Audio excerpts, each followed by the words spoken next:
Ben, my first question is, can you explain what is insulin resistance to the general audience? hmm Yeah, so first of all, I'll even go one step further back and just making sure everyone is familiar with the hormone insulin itself.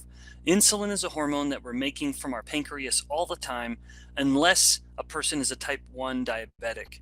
In the case of type 1 diabetes, they don't make insulin. But for all the rest of us, we have insulin flowing through our blood all the time.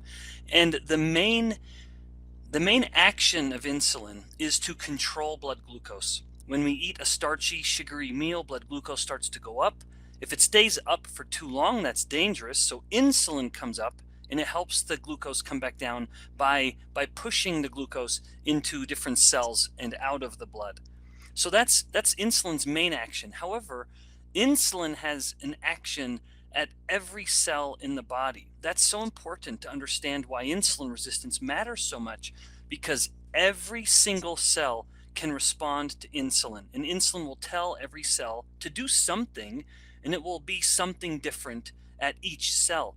Now, in insulin resistance, it's really two problems happening at the same time, and they will always happen together. The first one is that some of the cells of the body aren't responding to insulin as well as they did before. So the insulin's ability to do something at the cell has been compromised, or the cell is resistant.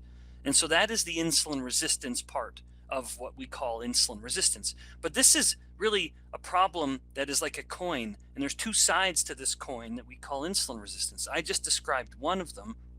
The other side of this coin is that blood insulin levels are chronically higher than they used to be.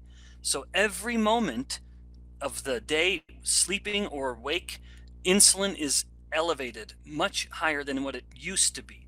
And so we have those two events. One, insulin isn't working the same way it used to at certain cells of the body. And two, blood insulin levels are higher than normal. This is a condition called hyperinsulinemia. And when we talk about insulin resistance in a body, in a person, those two come together.